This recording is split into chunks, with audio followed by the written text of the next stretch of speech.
kids, welcome to grade 10 geography class. In today's class we are going to discuss chapter number 3 which is water resources and आज का जो session है वो है session number 1. So the 3/4 of Earth's surface is covered with water, but only a small proportion of it accounts for fresh water that can be put to use. तो जो अर्थ की surface है उसका 3/4 जो पार्ट है वो कवर्ड है water से. तो सी है, लेक्स हैं, ऑल दैट तो कवर्ड है. पूरा 3/4 ऑफ अर्थ सरफेस जो है वो पानी से कवर्ड है, बट बहुत ही स्मॉल पोर्शन है उसका जो कि फ्रेश वाटर के लिए यूज़ किया जा सकता है. So not all of it can be use for fresh water जो है उसके लिए यूज़ किया जा सकता है. बहुत ही स्मॉल उसका पार्ट है जो यूज़ करते हैं फ्रेश वाटर के लिए. This fresh water is mainly obtained from surface runoff and groundwater that is continually being renewed and recharged through the hydrological cycle. तो जो ये fresh water है ये mainly obtain किया जाता है जो surface runoff है या फिर ग्राउंड वाटर जो है उससे, जो कंटिन्यूअली जो रिन्यू होता रहता है पानी उससे, एंड रिचार्ज होता है जो हाइड्रोलॉजिकल साइकिल है उससे. So that water can only be used और can only be accounted for fresh water. Now we are going to discuss some facts about water. जो सम फैक्ट्स हैं एंड फिगर्स हैं. 96.5% of the total volume of world's water is estimated to exist as oceans and only 2.5% as fresh water. तो अगर हम लोग figures के द्वारा बात करें तो जो 96.5% of the total volume of world's water है वो estimated to exist as oceans में है वो, एंड ओनली जो 2.5% है वो है फ्रेश वाटर. तो आप लोग बच्चों देख सकते हैं कि किस तरीके से 96.5 में केवल 2.5% जो है वो फ्रेश वाटर है. India receives nearly 4% of the global precipitation and ranks 133 in the world in terms of water availability per person per annum.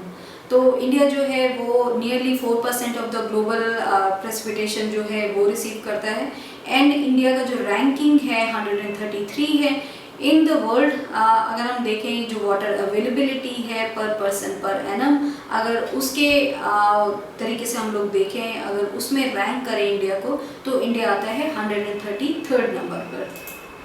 The total renewable water resources of India are estimated at 1897 square kilometer per annum.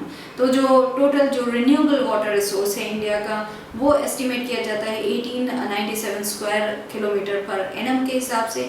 By 2025, it is predicted that large parts of India will join countries or regions having absolute water scarcity. तो bye 2025 ये predict किया जा रहा है कि large parts of India जो है वो ज्वाइन करेगा उन कंट्रीज़ को या रीजन्स को जहाँ पे एब्सोल्यूट वाटर स्केर्सिटी है. एंड ये एक बहुत बड़ी प्रॉब्लम है जो बहुत ज़्यादा दूर नहीं है. हम लोग 2018 में हैं और ये जो प्रिडिक्शन है वो 2025 का है. अभी भी बहुत सारी जगह हैं जहाँ पे आप देखेंगे कि if you know go there, जहाँ पे फॉर एग्जांपल अगर आप मध्य प्रदेश को लें तो वहाँ पे when there is no water, जो रिवर्स हैं उसमें वाटर नहीं है, that's the time they have water scarcity. और वहाँ पे then you know water is sent by the government, वहाँ पे पानी भेजा जाता है और वेरी लेस वाटर कम्स, और water comes in the tap once a day for 15 minutes और 20 minutes. It's because of the water की जो स्केर्सिटी है वहाँ पे हो जाती है व्हेन जो रिवर्स हैं वो सूख जाते हैं. तो this is how it is. इसी को देखते हुए जो ये चीज़ें हैं प्रेडिक्ट की जा रही है कि 2025 तक लार्ज पार्ट्स ऑफ इंडिया जो है वो ज्वाइन कर लेगा उन कंट्रीज़ को या रीजन्स को जो जहाँ पे एब्सोल्यूट वाटर स्केर्सिटी है, and it is a very big problem जो आने वाली है. So we have to do what we can do. इसीलिए बहुत ध्यान रखना चाहिए आप सबको भी कि पानी जो है उसका बहुत अच्छे से यूज़ करें. जितना ज़रूरी है उतना ही यूज़ करें, बिकॉज वाटर जब स्केर्सिटी होगी रादर देन अंडरस्टैंडिंग कि उसकी वैल्यू तब क्या है, हमें अभी से उस पर काम करना चाहिए. Water scarcity and the need for water conservation and management. तो अगर वाटर स्केर्सिटी होगी उसके लिए वाटर जो कंजर्वेशन है, उसका मैनेजमेंट है, उसको समझना बहुत ज़रूरी है. The moment we speak of water shortages, we immediately associate with regions having low rainfall or those that are drought prone. तो the moment हम लोग ये बात करते हैं कि water shortage है, अगर हम लोग उसकी बात करते हैं तो हमारा इमीडिएटली हम एसोसिएट करते हैं उन रीजन्स को जहाँ पे लो रेनफॉल होता है या फिर जहाँ पे ड्रॉट प्रोन एरिया है, हम उन रीजन्स को तुरंत हमारा ध्यान उन रीजन्स पे जाता है.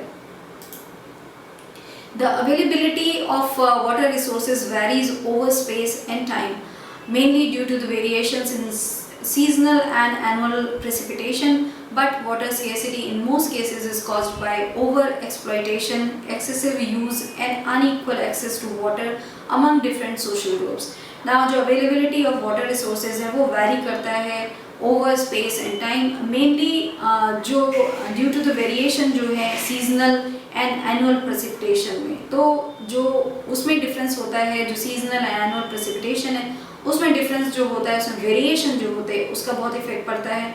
बट वाटर स्केसिटी जो है मोस्ट केसेस में वो कॉज होती है ओवर एक्सप्लॉयटेशन से, कि ज़्यादा पानी निकाला जाता है. तो अगर आप देखेंगे बच्चों, अगर गांव में कहीं गए या वेल देखे हैं तो वो कभी कभी सूख जाते हैं वेल. अगर आप लोगों ने हैंडपम्प देखे हैं तो हैंडपम्प बहुत जगह सूख जाते हैं क्योंकि वाटर लेवल जो है वो नीचे चला जाता है. सो मोस्ट केसेस में it is cause by over exploitation जो है पानी का, water as a resource, excessive use जो है एंड अनइक्वल एक्सेस जो है उसका, जो डिफरेंट सोशल ग्रुप्स हैं उनमें अनइक्वल एक्सेस है. कि अगर आप देखेंगे जो बहुत richer people, they have always water flowing, उनके पास हमेशा पानी रहता है एंड दे डोंट केयर. वो अपने बड़े बड़े घरों को they wash their homes and all that, तो they are wasting water in that. फालतू का यूज़ हो रहा है पानी का, एक्सेसिव यूज़ है पानी का, ओवर एक्सप्लॉयटेशन हो रहा है पानी का. तो सोशल ग्रुप्स में भी जो ये एक वाटर का एक्सेस है उसका जो डिफ्रेंसिएशन है वो है. And then you will see कि कुछ एरिया में बिल्कुल पानी नहीं रहता है. सो ये जो सारी चीज़ें, over exploitation, excessive use and also unequal access, उन सबको भी बहुत ध्यान में रखना चाहिए if you want to take care of the resource जो हमारा पानी का है. Water scarcity may be an outcome of large and growing population and consequent greater demands for water and unequal access to it. Water जो scarcity है वो may be outcome हो सकता है large and growing population का, क्योंकि इतनी ज़्यादा population हमारी बढ़ रही है तो उसके लिए food, water, everything वो है ज़्यादा जो मात्रा है उसमें चाहिए होता है. एंड जो greater demands हैं water की एंड अनइक्वल एक्सेस है, वो सारी चीज़ें भी बहुत इम्पैक्ट करती हैं. A large population means more water not only for domestic use but also to produce more food. तो अगर हम लोग बात करें लार्ज पॉपुलेशन की तो वो केवल हाउस होल्ड का पानी का जो उनका एक जो उनको उसकी मात्रा चाहिए होती है, इट्स नॉट ओनली कि उनको वो ज़्यादा चाहिए होती है, जो खाना प्रोड्यूस करने के लिए जो खेती होती है in fields, there is more water required क्योंकि मोर फूड प्रोड्यूस करना होता है. एंड फूड जो हमारा एग्रीकल्चर है उसमें वाटर बहुत यूज़ होता है. There is a lot of water that has to be used in irrigation, वहाँ पे बहुत पानी यूज़ होता है. Hence, to facilitate higher food grain production, water resources are being overexploited to expand irrigated areas and dry season agriculture.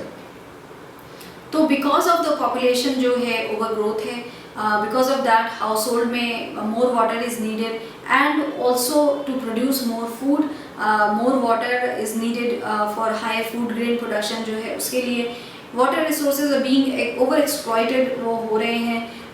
जो irrigated area है उसको expand किया जा रहा है, so that is why more water is being used. And also जो dry season agriculture है, that is also another big problem for the water to be overexploited. The ever-increasing number of industries has made matters worse by exerting pressure on existing freshwater resources. Industries, apart from being heavy users of water, also require power to run them. तो जो ever increasing number of industries हैं, जो इतनी ज़्यादा industries आ रहे हैं, वो भी इस चीज़ को जो ये मैटर्स हैं उसको बहुत ख़राब करते हैं. जो पानी की ऑलरेडी स्कैसिटी इतनी होने वाली है 2025 तक प्रेडिक्शन है. जो नए इंडस्ट्रीज़ आते हैं और जो एग्जिस्टिंग इंडस्ट्री हैं, an increasing number of industries, बहुत ही ज़्यादा प्रेशर डालते हैं फॉर जो एग्जिस्टिंग फ्रेश वाटर रिसोर्स है उसके ऊपर, because a lot of water is being use in industries too. बहुत सारे ऐसी चीज़ें बनाई जाती हैं जिससे पानी की बहुत ज़्यादा ज़रूरत होती है। जो इंडस्ट्रीज़ हैं apart from being heavy users of water, उनमें पावर की भी बहुत ज़्यादा ज़रूरत होती है टू रन देम। तो सारे जो रिसोर्सेज हैं उसका बहुत ओवर एक्सप्लॉयटेशन हो रहा है because of all this. Much of this energy comes from hydroelectric power. Today in India, hydroelectric power contributes approximately 22% of the total electricity produced. तो जो बहुत सारी जो इलेक्ट्रिसिटी की एनर्जी जो इलेक्ट्रिसिटी लगती है फॉर द इंडस्ट्रीज ऑल्सो, वो काफ़ी कुछ आती है हाइड्रो इलेक्ट्रिक पावर से। तो आज हम देख सकते हैं कि इंडिया में जो हाइड्रो इलेक्ट्रिक पावर है वो कंट्रीब्यूट करती है अप्रॉक्सीमेटली जो 22% of the total electricity produced है, उसमें से जो टोटल है उसमें से 22% जो है वो हाइड्रो इलेक्ट्रिक पावर है। Let us consider another situation where water is sufficiently available to meet the needs of the people, but the area still suffers from water scarcity. This scarcity may be due to bad quality of water. तो हम लोग एक और situation है,